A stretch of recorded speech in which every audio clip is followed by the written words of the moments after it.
There's nothing mystical or terribly sophisticated about what we need to do. What we need to do, as Gary said, is basic marketing.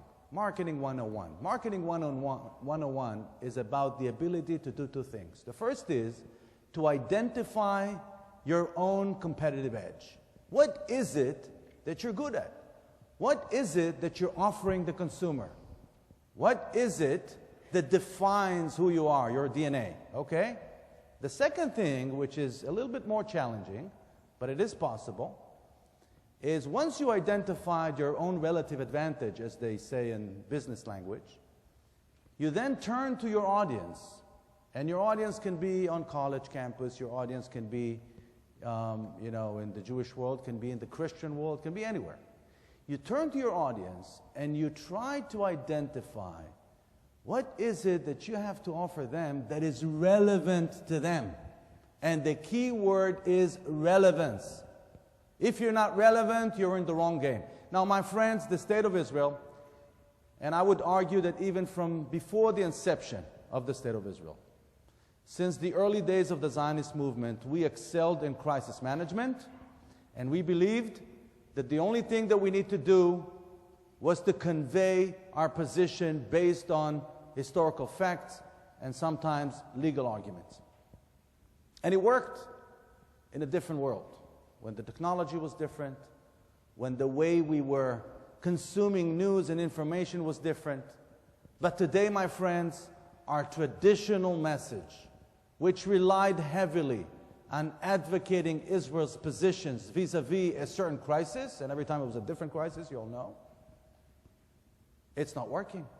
It's not working, not because the message is not good, not because the message is wrong, not because the message is being conveyed poorly by people that don't speak the language. It is failing, my friends, because the message is not relevant to the target audience. There is no bingo. That marketing magic, when your competitive edge is relevant to your consumer, that's the bingo in marketing. That's Facebook. Okay, that's Google. Simplicity, effectiveness, efficiency, that's Google. That's magic in marketing.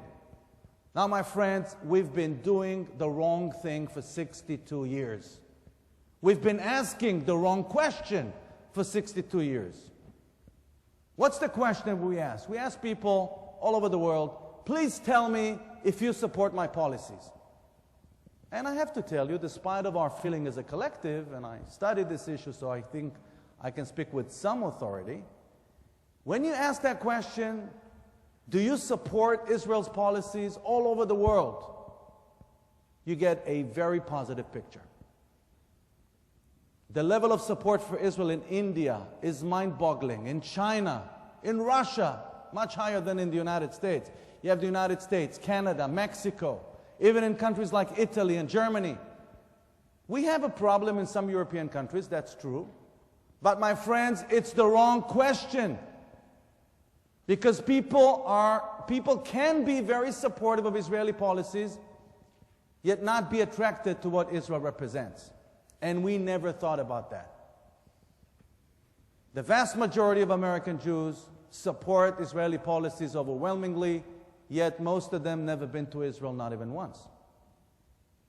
The vast majority of non-Jewish European volunteers that came to the kibbutzim in the 70s opposed Israeli policies, yet were very attracted to what the kibbutz represented. So where's the bingo in Israel's marketing? Well, first of all, we identified through very delicate, comprehensive global research the 6 areas, if you may, the 6 lenses through which Israel should be communicated to the world in addition to the conflict. We're not proposing to shy away from the conflict. This is not what we're saying. We're saying that in addition to crisis management, you always have to do other things. So the 6 areas in which Israel possesses a clear relative advantage are the environment. I don't have to say this to you, of course. Everything that has to do with the environment, emphasizing desert agriculture, water desalination, water management, and renewable energy. The second is, of course, high-tech and science. That's a no-brainer. Medical breakthroughs, software, engineering, electronics, and so on. The third area is culture and the arts. We all know about Israeli literature, but very few of us know that Israel is a powerhouse in the field of modern dance, or is becoming an emerging film powerhouse. A fourth area is what is traditionally not being perceived as an Israeli advantage, and that is, of course, lifestyle and leisure. Israel has a lot to offer the world in that field, from architecture to product design to fashion, food, wine, olive oil, what have you. Israel is a very attractive place when it comes to lifestyle and recreation. The fifth area is, of course, the human diversity. We need to celebrate the human diversity, religious diversity, ethnic diversity, languages, with tens of languages regularly spoken in Israel.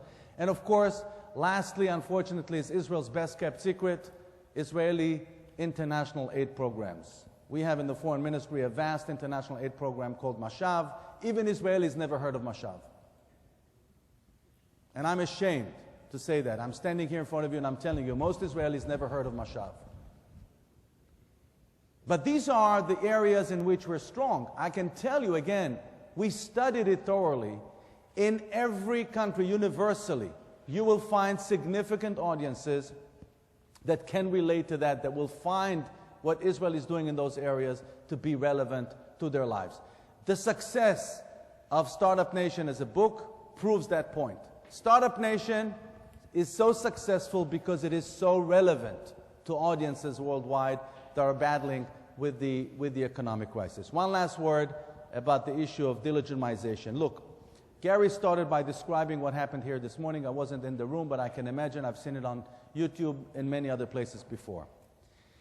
It's important for us to remember that it is true that they're well-organized, well-funded, and I think they're executing their plan beautifully. There's no question about that. But we have to remember that the problem is not the people that marched into the room. The delegitimizers, we need to isolate them, but they're not our biggest problem. Our biggest problem are the people who are unable to relate to what Israel represents. And that's the majority of Americans, and I'm sad to say, the majority of American Jews.